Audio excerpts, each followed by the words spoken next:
it's your first week of college. You meet a friendly guy named Murph. He's going to be majoring in physical therapy, and you're not surprised to learn he was a top athlete in both soccer and volleyball in high school.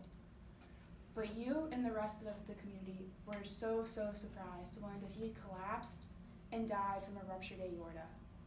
I know I was surprised to hear that same news, that Murph, at age 19, had died from heart disease.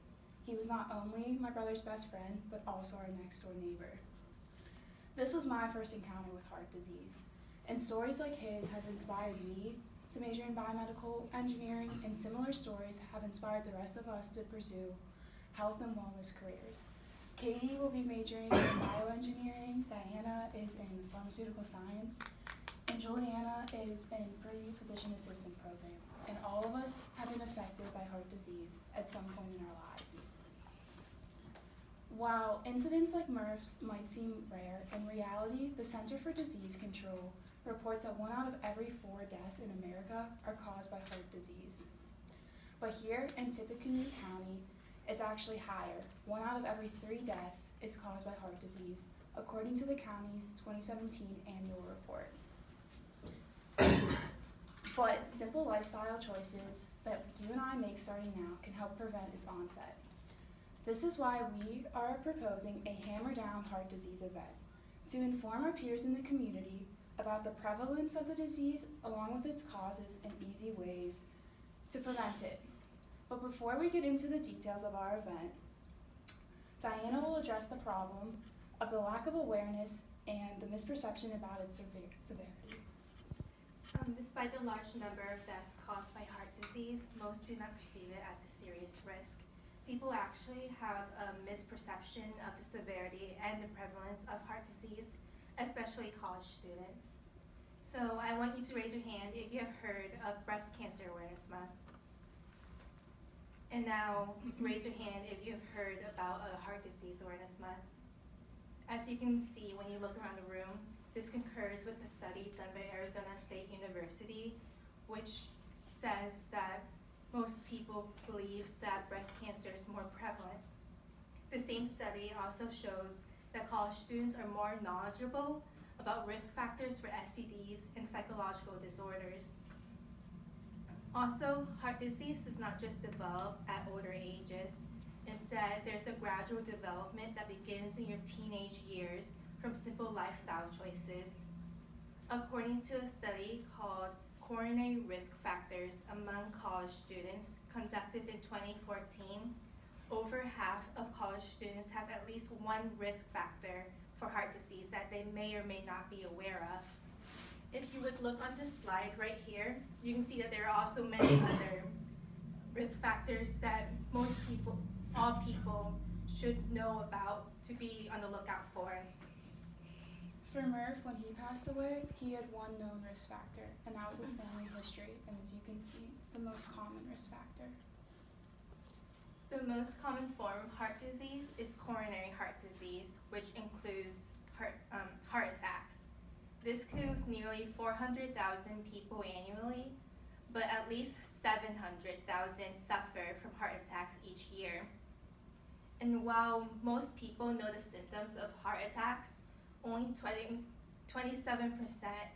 know to call 911 when one is occurring. And simple factors like lack of sleep or not managing stress can contribute to the onset of heart disease, according to the CDC and Mayo Clinic. Fitness Magazine actually recommends that college students exercise, eat healthy, not smoke, and avoid alcohol abuse. Making these simple lifestyle choices early on can make it easier to continue them in the future. Fitness Magazine also suggests knowing your numbers for blood pressure, BMI, blood sugar, and cholesterol.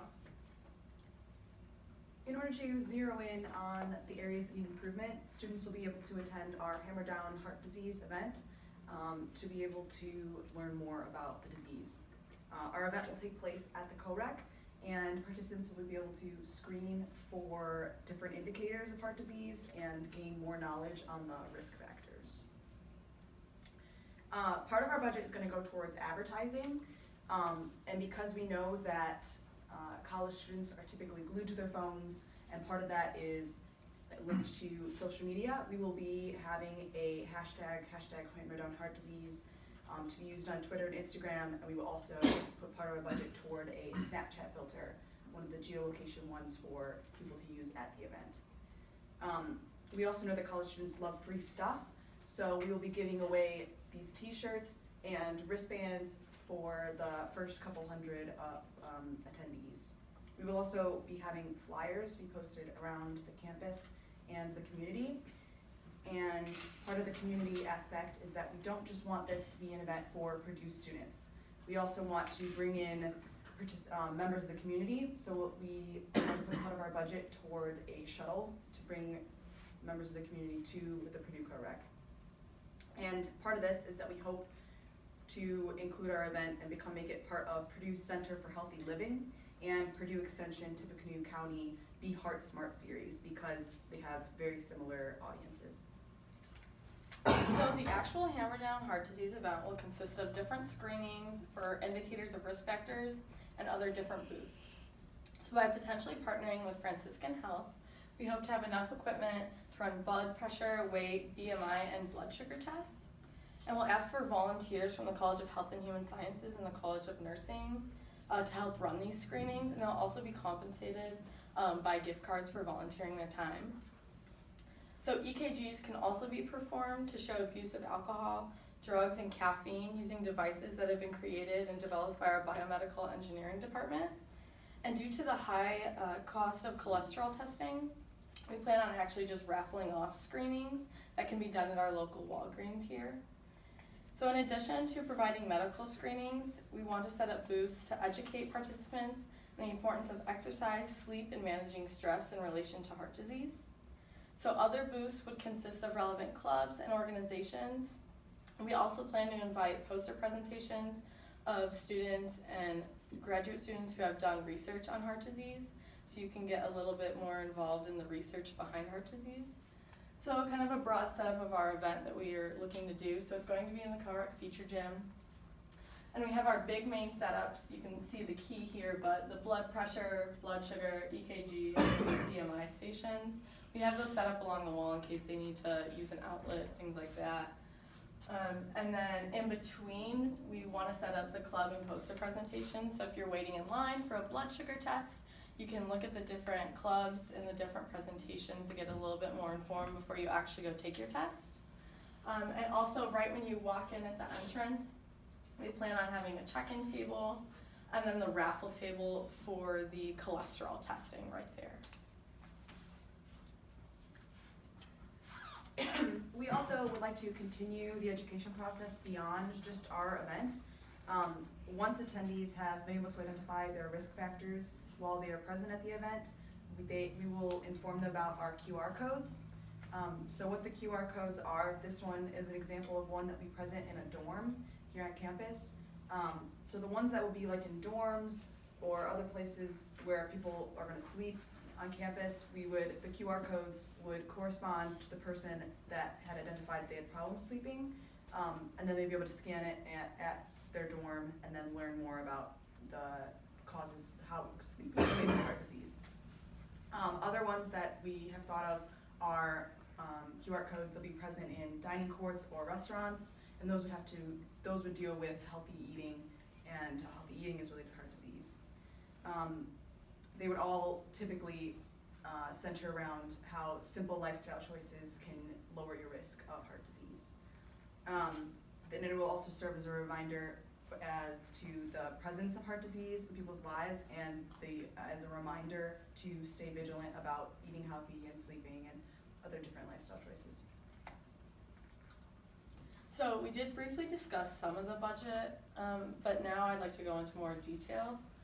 So our budget is being represented here by these charts that are a breakdown with respect to each cost and then with respect to the entire budget in percentages. So one of the first things we're putting money towards, which earlier was a Snapchat filter, so we're allotting $100 for that. The next thing is renting the Co-Rec Feature Gym. And so that is $20 an hour, and so we're thinking of renting it for 5 hours. So that'll come out to be $100. The next thing is we're ordering 500 wristbands from 24-hour wristbands, which we can get those for $100. Then we wanted a budget for printing the QR codes and things like that for after the event, but we are going to need advertising for before, so we wanted a budget for printing off flyers that we can put around campus and things like that. So for that, we're allotting $100. For the community shuttle, we plan on spending $400. For the t-shirt giveaway, we're going to partner with a company that Brianna has worked with before called OO Shirts, and they'll be able to give us 150 shirts for $500. Then we have a budget for the gift card compensation for our volunteers. And then lastly, the cholesterol screening raffle. We'd like to be able to raffle off 20 of those, and they're at $30 each, so that comes out to $600. So our grand total is $2,400. And as you can see that we're under the $3,000 budget. So we do have room to pay for any unanticipated costs that we're not expecting. If something is more expensive than we've budgeted for, we have room for that. But also we've considered looking into paying for a heart healthy cooking class in the co-rec kitchens if we have the budget for it. So as you can see, this event will serve as a conversation starter about taking the needed steps to help prevent heart disease by taking healthy lifestyle choices. So Hammer Down Heart Disease, in conclusion, is a way to rectify the misperceptions about the disease, and that, as well as educate the community and our peers about lifestyle choices to help prevent its onset, since it is something that we have a great deal of control over. So now turn to your left and turn to your right. Currently, the odds are that 1 out of 3 of you will die from heart disease. But by taking part in our Hammer Down Heart Disease event, you can help make a difference.